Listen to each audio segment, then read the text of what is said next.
Jennifer is doing the most loving thing she can by throwing him out. Because the most unloving thing she could do is to make his life as an alcoholic as comfy as possible by providing a home, a bed, 3 hots or whatever they eat, and a partner that's ready to love, and the access and freedom to drink himself to death. That would be so unloving. It would be so unloving because he would drink himself to death, and we know that he had, okay, they're playing with firecrackers. I hope you don't hear that. It's just so stupid.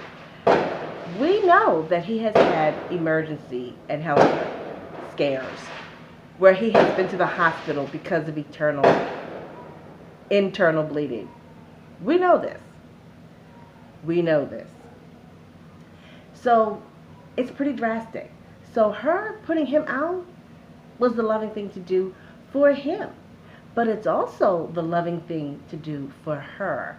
And she has a right to have peace. She has the right to have peace. Now, I know a lot of guys don't like her, and you're mad at her because of, the situation with her mother. And, I was really mad at her when she copyright struck Who Is She Is Back. I was really burnt. And I thought about making a video then. But Miriam exercises restraint. Okay? But even if you dislike Jennifer Ann or Jennifer Gwen Ann, even if you dislike her, she's right here. In this situation, she is right, and I felt like I had to speak up. I wouldn't wish alcoholism or living with a person in active alcoholic addiction on my worst enemy. It is a monster. She made it clear before he moved in that he was expected to get clean, that she would not permit him to abuse alcohol in her home, which is her right. Also, you saw that she was eating oatmeal, which it actually inspired me to have oatmeal instead of scrambled eggs and stuff that I like, even though I still misbehaved earlier today with cookies and stuff. But anyway, yeah, I used to date a guy with substance abuse before I got with my husband, and he would do things that they do that upsets you. And what would I do? I would abuse myself with food, because that's how I comfort myself. Instead of going for a drink like my dad, I went for high sugar, high fat, high cholesterol foods, and I hurt my body. Again, I've said in previous videos that I actually, and it took me time to realize this, I actually used to punish myself, and it was like I was trying to beat myself up and pummel myself. But you can't really pummel yourself like you can pummel somebody else. I did it with food. I ate food that was bad for me. And I ate combinations of food that would make my stomach hurt, that would give me physical pain, because I was angry at myself, because I was punishing myself. I've only realized this in the last few years. And I'm in my late 50s. Okay? And I'm like 220, 22 pounds. Gwen is, I think she's at 500 plus pounds. Yeah. Even though her situation is more disastrous as far as what has happened to her body than what has happened to my body, I can see the correlation. I can see the parallel. I had to stop punishing myself and seeking solace in food, especially non-nutritional food that was destructive to my body, but gave me a sense of medication and also a sense of serves you right.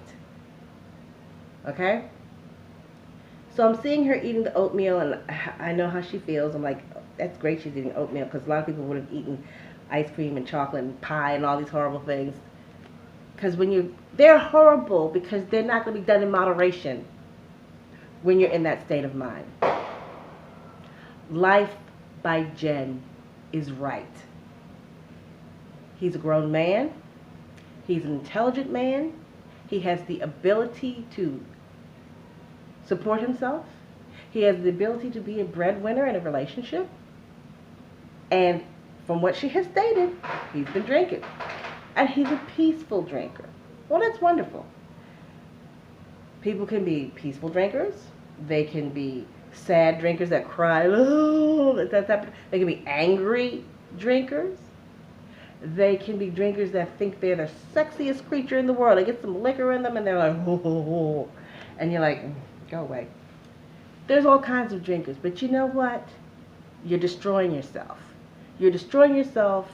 You're bringing confusion and chaos to your home and to the people that love you. No. You're destroying your body. No. It doesn't matter that you're the least combative alcoholic. You're still an alcoholic. It's still a problem. She's supposed to just chill out because he's killing himself, quietly and peacefully poisoning himself? No. Absolutely not. And there are those people, and bless her heart, who is she, was kind of comparing the overeating that Gwen does with the alcoholism. Well, okay, there are parallels, but here's the thing. When we overeat, we're never going to get busted for extreme food intoxication. That's how it is. You get intoxicated off of alcohol or drugs, that's public intoxication. That's a problem. Even if you're like in an apartment building and you're intoxicated, publicly intoxicated, potentially peeing in the elevator or in the hallway or off the balcony. I'm not saying Jean has ever done that. But alcoholics and drug addicts do stuff like that. They do dumb stuff like that because they're messed up. That's a problem. And Jen could lose her apartment because of some dumb stuff he potentially does. Or say if it should happen. She would be the one that would get in trouble. Why should she get in trouble? Another thing that who she brought up was like, I don't think she can do that. Can she throw him out? Very likely she can, and I'll tell you why. Because she's very likely the senior person on the lease. Since they are not married, and my understanding is she had stated that he was coming there as her caregiver, right? When you're on the lease of like Section 8, I don't know about regular apartments, regular commercial apartments, but I do know if you go on a Section 8 lease and in a situation of a caregiver, they're on the lease, but they're not the primary. The primary can cut ties and remove them. The primary can throw them out. The primary, which is Jen, can completely remove them from the lease. The primary has that right. So, yeah, you know what I mean? And it's hard for, you can see that it's hard for her, and I feel for her. But bless her heart, she's doing the right thing. Look, this woman has been doing the wrong thing for a very long time. Now she's actually doing the right thing. So let her do the right thing. The comment section of LifeByJen, or rather Jennifer Gwen Ann, same person. I looked at the comment section, and the comment section of Who Is She? It was very interesting. And I noticed there were a lot of women that were expressing how much they disliked Jen. And how they hoped, because Jean apparently contacted somebody else who lived in the building and said, you can stay with me. We don't know, you can stay with me for the night, a couple of nights till you get situated, but he's staying with somebody else in the building. And people were saying, well, I hope it's a girl, I hope it's a woman, and I hope she's hot and young. And so what if she is? Now, that's going to be her problem instead of Jen's problem. And I would say, Jen, don't even sweat it. I'm not saying that, I'm not saying hatred for Jean. I have no hatred for Jean. I want Jean to live. If somebody is helping him drink, giving him money so he can drink and kill himself, that is not love. That is not love. If somebody says, I demand that you be responsible and care for your body, your temple, and not pollute your temple. That is love. And you know what? You have to love your neighbor as yourself. And for her standing up and saying, no, I'm not going to have this in my home, she is right. As much as some of you out there hate Gwen, She has the right, she has the obligation to love herself. That's a commandment. There's both Gwen and Jean are supposed to be Bible readers. That's firecrackers.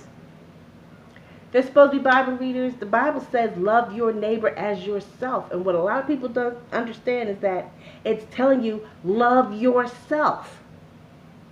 Not just love your neighbor more than yourself or love your neighbor less than yourself, as yourself. Just like you love yourself, love your neighbor. She's doing that by throwing him out. She's loving herself. I don't want this nonsense in my life. I'm not going to have this disorder in my life. This is destructive. I'm not going to let you destroy yourself. Not in my home, not on my watch. You have to go. She was loving him like she needs to love herself. And then she's talking about it. You can see she's saying, well, he, this, that, and other. Well, I, this, that, and other. And I know that and that's good. People were saying how awful it was for them to get together because it's two addicts, and I understand that. I get that. I totally did. But here's the thing about it. When you're in the company of somebody that is like you get to see yourself the way other people see you. And it's like she's starting to get it. And that's good because that can help her upgrade her health and her life. The impression I get. It's not what she said. Just because what I do is legal, which is food, I can see the parallel. I can see the destruction. That is good. That is good. And I'm so glad. I would say, Jen, if you're watching this, keep those medical appointments. You can do this. You deserve to do this. God wants you to do this because he loves us. And, I wouldn't even be worried about a neighbor. And people used to get on Jen's case because she, was dominating his page. Like, I've noticed that when you go to his YouTube channel, Jen is right there. People were kind of like funny about that. She was doing the right thing, whether you like her or not. If my man had a YouTube channel, you best believe I'm going to be on it. And it's not that I don't trust my man. I love my man. I trust him and I love him. But I know how people are. I know how chicks can be. And I would be there every now and then because, like me, as a person who is not interested in them in that sort of way, like, ooh, well, what's he doing? Ooh, well, what's she doing? But I wanted to know what's going on. Hopefully things, I root for people. I want people to win.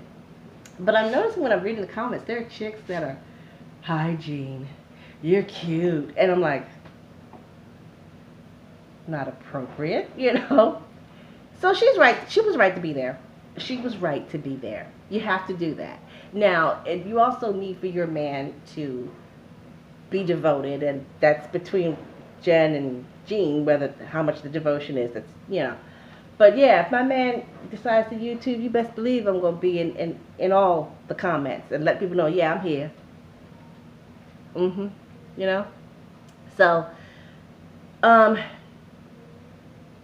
somebody in the building, and there are probably several people in that building that's been looking at him. There's probably several women that's been checking him out. That's how it is. But a person who loves you will not allow you to destroy yourself. And when you love yourself, and she was saying that she was neglecting her health, and that's another thing that I was noticing, and who she's back was noticing, was that her mouth was bluish, purplish, and her neck was bluish and purplish. And I saw it, and I thought, this is really bad. That's cyanosis, I believe it's called. That's a sign of poor circulation and like heart failure and stuff like that. This is bad, and this could be partially because of the stress and her bad health, because her health is bad as it is.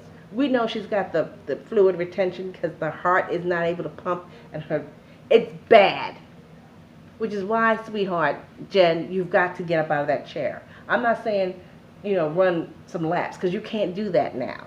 But like every Bleep Day Fitness was saying about Air Berlin, it can apply to you. You need to stand up. Even I do this, and I'm not as big as you guys, but sometimes I'm overly sedentary. I will stand up, then I will sit down, and I will stand up, because it's exercise, because I'm keeping myself moving, because I want my blood to flow. And I'm not as young as Amberlynn. She's in bad shape. She is. Bless her heart. I hope she gets better. I'm not as young as who she's back because she's in her mid-40s. I'm in my late 50s. I'm telling you guys, good habits. This is the time for you guys to get the good habits, okay? When I was your girl's age, I was a lot more. When I was 29, please. When I was 45, I still look pretty doggone good. All right? You got to take advantage of the fact that you're young. You guys are morbidly obese, but you have youth. That's the only thing you have right now. And every day you're less young. And then one day you wake up and you're 58, if you can get that far. And it's harder for a gal like me to lose the weight. I've done it. I lost 35 pounds. I'm not finished. I'm paused, but I'm not finished. So now, Gwen, if you feel dizzy, if you start to feel dizzy, if you if you start to feel sweaty and pain and stuff, call 911 and let them know about your purpley mouth and your blue neck, and if you have blue fingers and toes, let them know. Because you need to see somebody. There might be an emergency where you need an ambo, but at the very least, you need to see a medical doctor as soon as you can, because this is not good. Your circulation is not good, and the circulation is because of what your heart does. And you don't need that. And you don't need to have somebody making you crazy. And she was saying, like, oh, I picked the fight. Guess what? Nobody has any business liquoring themselves up. Just liquoring, not working at a job, you know what I mean? Not volunteering, not going to AA meetings, or just Zooming AA, or however you can do it. But just drinking? Oh, no. Oh, no. And there's no hate for Jean. Jean, you got a lot going for you. You do. But, no. You know better. You know better. You do. Okay. So, I don't want anybody to send any hate to anybody. This is not a hate-centered channel. We want Jean to be healthy and strong and clean of alcohol and leave it behind him. You can do it. It's not going to be easy. Nothing that's worthwhile is easy, it seems. Jen, we want you to get better and stronger, whether you're with Jean or whether you're not with Jean. He's a lovely person in a lot of ways. He's not the only man on the planet. There are plenty of men on this planet, okay? You want the best for him. Sometimes you got to say goodbye. The guy that I loved that had the substance abuse problem, I still got love for him. My husband got love for him, but he and I as a couple, we are no more. Last time I saw him, he looked like he had a nice lady with him, too. He really did. And I was happy for him for that. Genuinely was. You know, Jen, I want to see you get better. And who is she's back? So glad you're back. Love you, but I have a different point of view than you do. Bless your heart, still love you. And I just want to say, no, people start abusing, when people abuse alcohol or drugs, or they're sex addicts or spendaholics and stuff like that, no, you are not obligated to house people who do that, especially when you told them, if you're going to be with me, you've got to be clean. And I just really felt like I had to say that. I hope things for the best, happen for the best, wish the best. But Jen, like you said, you got to focus on your health. And I hope she does. You know, she's still looking like, you know, she was talking, and then she's like, she's kind of talking to herself. And we belong together, or we're meant for each other, some stuff like that. There are billions of people on this planet. If it ain't going to be with this one, it'll be with another one. That's just practical sense. That's just practical. If somebody, even if it's somebody that you love, even if that person loves you, if they're sick like that, you don't need to have them in your life living with you. It's not hatred. They got to get well, and you got to get well. And part of them getting well and you getting well is not making the world comfortable for them to carry on in their addiction. That's what I got for you people. So I want to know what you think. What do you think?